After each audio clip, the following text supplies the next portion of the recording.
Hello everybody, welcome to Totally Tabled. My name is Shaggy, and today I'm running down my top 10 competitive games for couples. Assuming I was able to edit this video in time, today is Valentine's Day. And if you'll indulge me for a second, I'd like to say happy Valentine's Day to my beautiful, smart, and successful wife. After all these years, I still feel like the luckiest guy in the world, and I can't imagine facing the future with anyone else. I love you so much. She actually watches my videos, so I know she'll hear that. I thought I'd celebrate Valentine's Day by making a video for couples, but to mix things up, I'm excluding cooperative games from this list. Pretty much any co-op makes a perfect couples game. Check out my top 10 co-op games for a few suggestions. I also recommend Sky Team, which I've made a playthrough for, so you can go check that out. For this list, I want to talk about competitive games that have a more multiplayer solitaire feel. Now, I know not every couple is the same, and some will love direct combat and crushing their partners, but when I think of competitive board games that are good for couples, I think of games with less in-your-face negative interaction. In other words, you won't see dueling games or TCG-style card games on this list. Okay, let's just dive right in and get started. Number 10 is The Quest for El Dorado.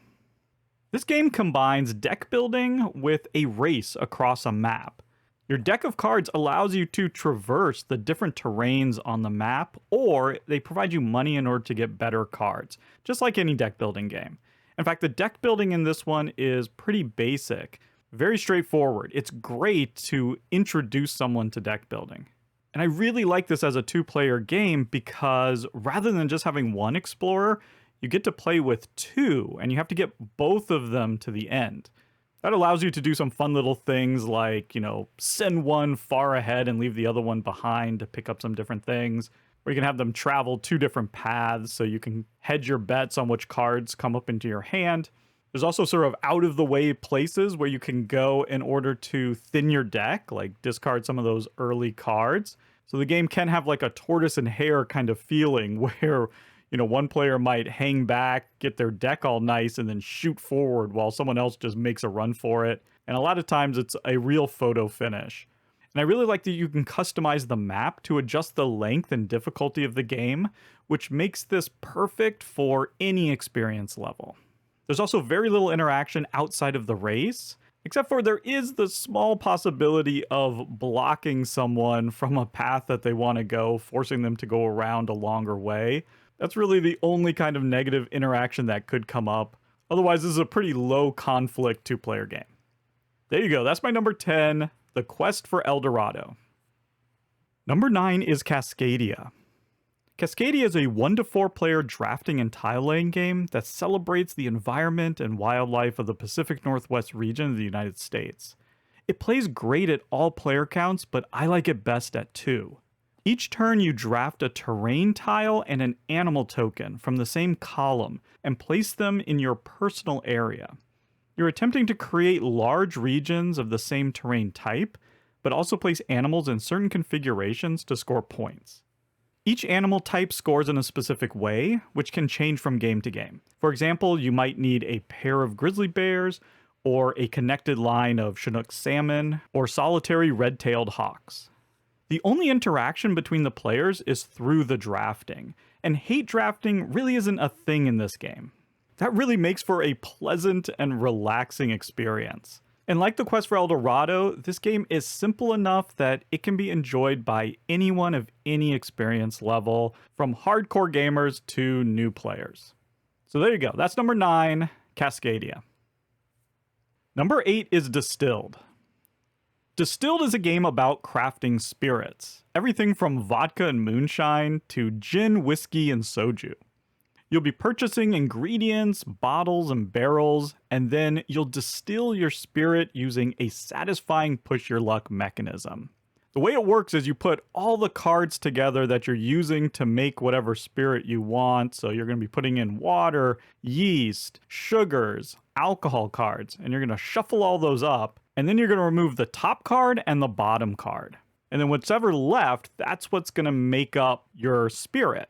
So if you're not careful, you might remove a critical ingredient and therefore not be able to make the spirit that you wanted to. And the cool thing is, much of the game is played simultaneously, so that keeps things running at a really great pace, and it means that it plays well at all sorts of player counts.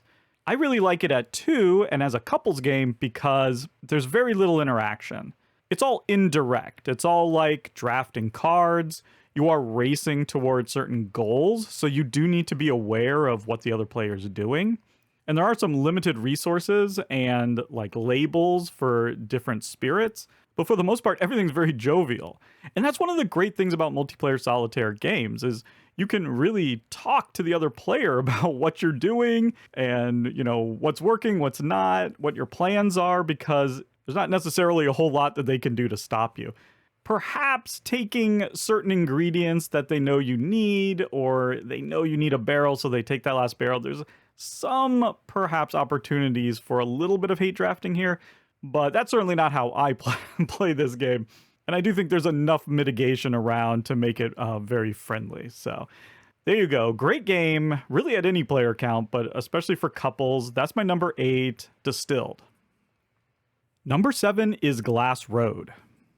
Glass Road is a quick-playing resource management game where each round players secretly select 5 specialist cards from an identical set of 15.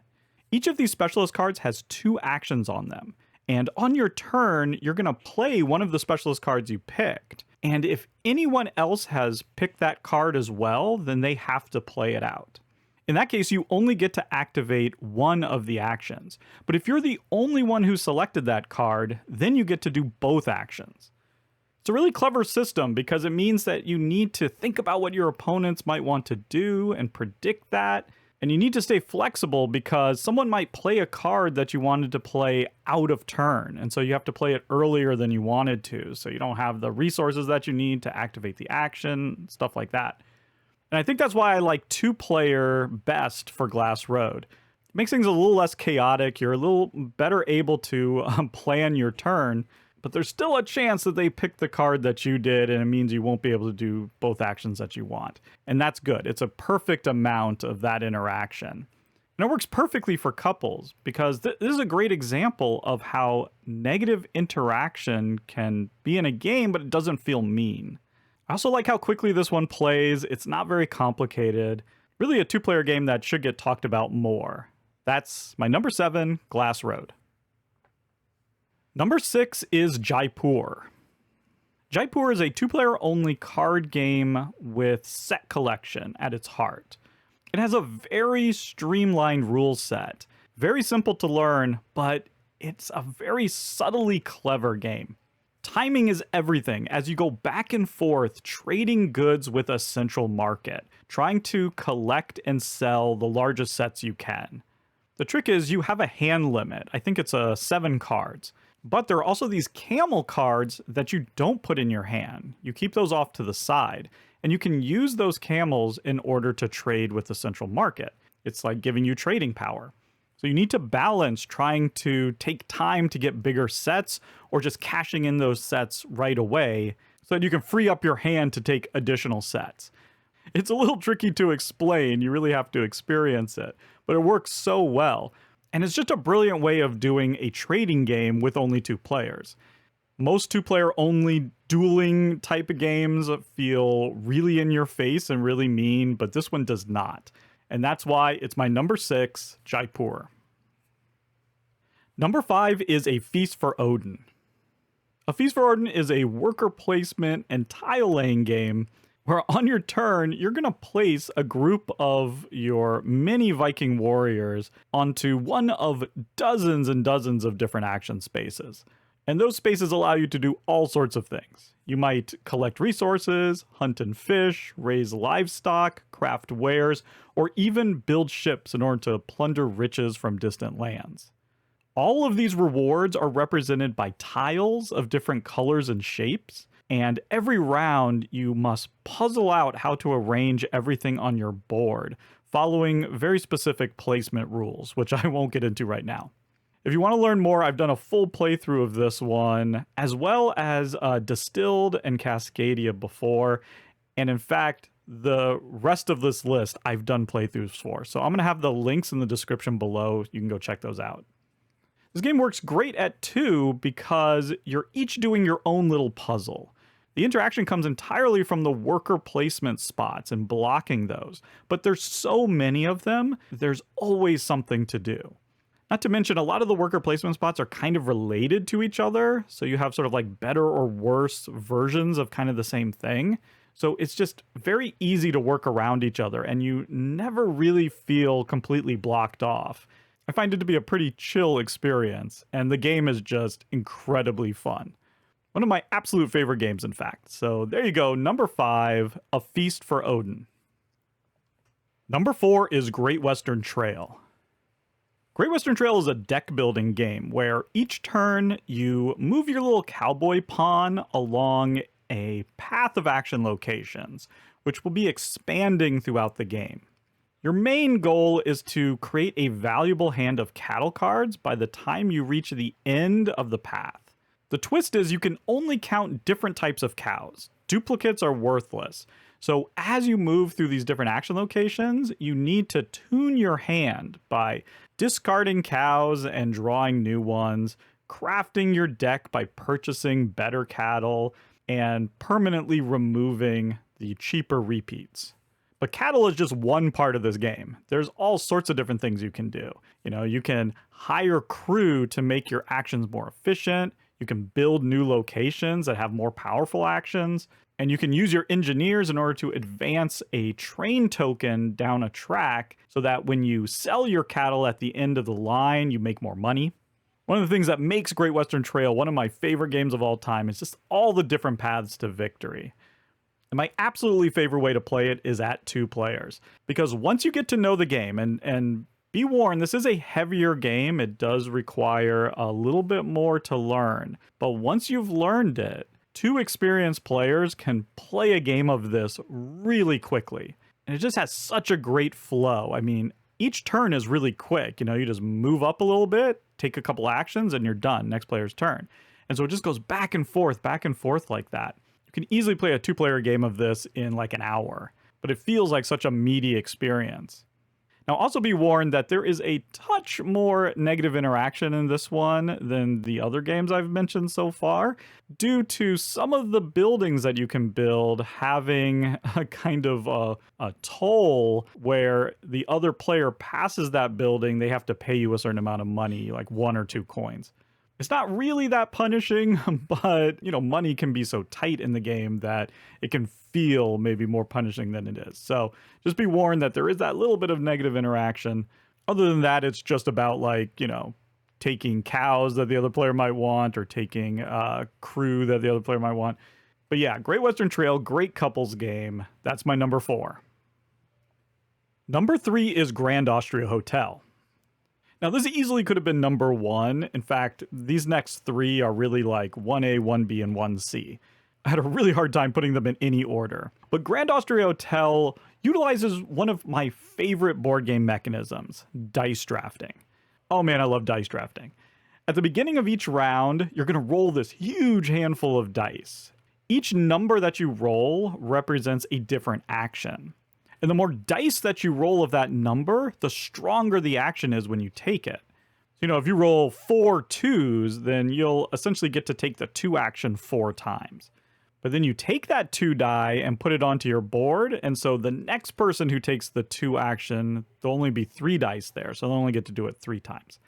And you're going to use these actions in order to gain food and drink in order to satisfy these customers that are coming into your cafe.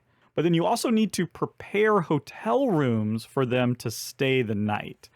You'll also want to hire staff to have these special abilities, and you're going to need to gain money because money is extremely tight in this game.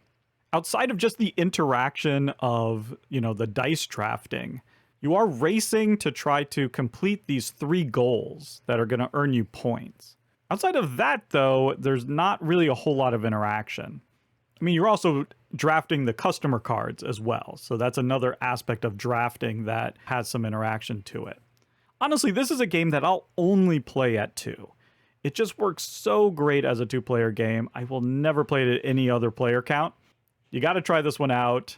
My number 3, Grand Austria Hotel. Number 2 is the Castles of Burgundy.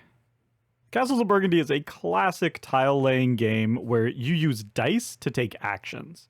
You can draft tiles from these numbered depots, and then you place those tiles onto your duchy board, adjacent to previously placed tiles, and you're just trying to complete these different colored areas for points. The faster you're able to complete these areas, the more points you're going to get. And what's cool is that every tile you place has a special ability attached to it. And even though your actions are limited to these 2 dice that you're rolling, so you're kind of dependent on the rolls that you get, there's plenty of mitigation using workers that you can collect in different ways. So it just really makes for a wonderful puzzle. So you just roll those 2 dice and you just have to figure out what's the most efficient way that I can use them this turn. The Castles of Burgundy is well known to be just like one of the most perfect couples games that there is. I think that's because it's a fairly low interaction Euro game that is medium weight, but is fairly easy to learn. This is definitely one that you could teach to someone who doesn't have a lot of experience with games. There's also no hidden information, and so, everything can kind of be explained and re-explained as you play. And yeah, the only interaction is really just with the drafting a tile that someone might want. And there's some competition there over turn order, but other than that, it's a fairly casual experience, and it's just the perfect length when you're playing with 2. Like I said, this one's a classic. Number 2, Castles of Burgundy. And my number 1 competitive game for couples is Obsession. In Obsession, you're attempting to rehab your troubled family's reputation in mid-19th century England by hosting social activities on your estate. You need to host the right activities to impress the elites. Each activity requires you to manage your workforce as well as have the right guests available, which are cards in your hand. Your workforce is made up of very specific servants that can do very specific activities. And once you use them for an activity, there's a cooldown period until they're available again. So you're really trying to time everything perfectly, getting the right servants into the right activity and have the right guests in your hand to make it all come together, and doing that round after round. It takes really careful planning, and it's surprisingly crunchy. The theme here is also really great. Think Downton Abbey, the board game. And if that's a theme that you like, then I think you're going to get a kick out of Obsession because it's just so well integrated with the mechanisms. Everything feels so thematic. I think the old photographs on all the guests really helps that. And like I've said on pretty much every other game on this list, the interaction is very indirect, apart from drafting the different activities off the board. So there's definitely some competition there, and you care about what your opponent is doing. So this isn't like a straight multiplayer solitaire. It really just feels like the perfect mix. This is a game that took me a few plays, but now every time I play it, I just like it more and more and more. That's my number 1, Obsession. And there you go, 10 competitive but lower interaction board games that I recommend for couples this Valentine's Day. Which games did I miss? Please let me know in the comments below. Also, check out the playthroughs that I have for these games. I'll have the links in the description. And if you enjoyed the video, give it a like and think about subscribing to the channel. I'd really appreciate that. Well, until next time, thank you so much for watching, and goodbye.